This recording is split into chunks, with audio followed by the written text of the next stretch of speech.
Olá, pessoal do nono ano, tudo bem com vocês? Então, hoje tem aula gravada com conteúdo novo, são as orações adjetivas. O conteúdo é bem fácil, não vai ter problema, mas preste atenção porque tem alguns detalhes que são importantíssimos.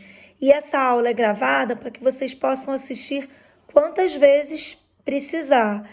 Assistam mesmo, até que vocês estejam com tudo bem resolvido na cabeça de vocês. E aí, se precisar, a gente tira a dúvida online.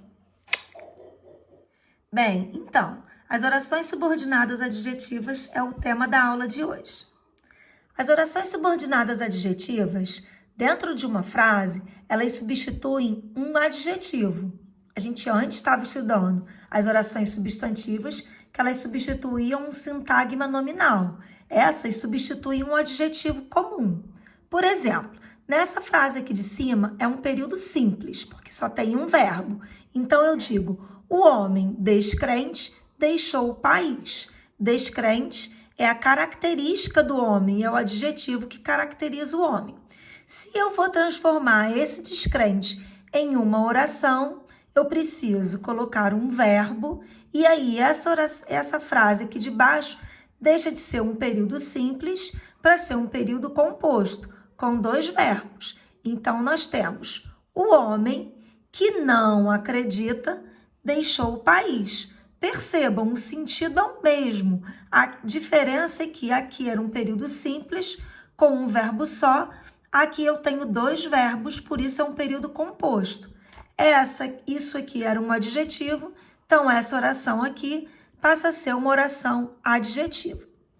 Repare que as orações adjetivas vêm introduzidas por pronomes relativos. No caso aqui é o que, já que eles retomam os termos anteriores. Essa é a função do pronome relativo, retomar o termo anterior.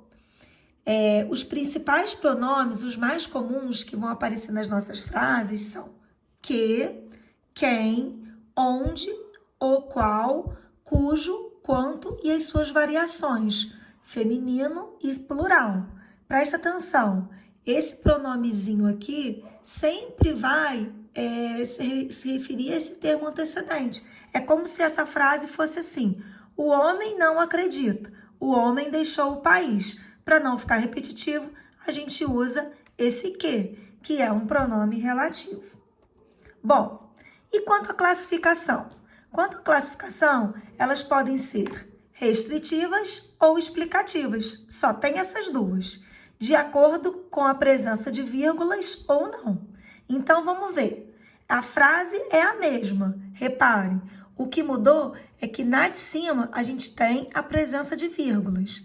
Os alunos que fizeram as tarefas serão recompensados. Essa oração aqui, que está entre vírgulas, é a oração subordinada adjetiva explicativa. Entre vírgulas, explicativa. Tia, sempre vai vir entre vírgulas? Sim. A explicativa, sim. E os alunos que fizeram as tarefas serão recompensados. Sem vírgulas, restritiva. Então, a diferença de classificação é só essa. Com vírgulas, explicativa, sem vírgula, restritiva. Porém, foi isso que eu acabei de falar. Porém, a gente tem mais um detalhe. A gente precisa entender o que isso significa. Vamos lá. A oração entre vírgulas, ela generaliza, explica o fato. Enquanto sem vírgulas, ela restringe o sentido a determinado grupo. É isso que vocês precisam atentar, porque mais do que saber que sem vírgula é restritivo e com vírgula é explicativo, vocês precisam saber explicar a diferença entre as duas. Reparem o primeiro enunciado. Os idosos que praticam atividades são mais saudáveis. E a segunda, os idosos que praticam atividades são mais saudáveis. Para um leigo, essa frase quer dizer a mesma coisa, mas ela não quer dizer a mesma coisa. A presença ou não de vírgulas muda o sentido dessa frase. E é isso que eu quero que vocês fiquem atentos, porque é o que nós vamos precisar aprender.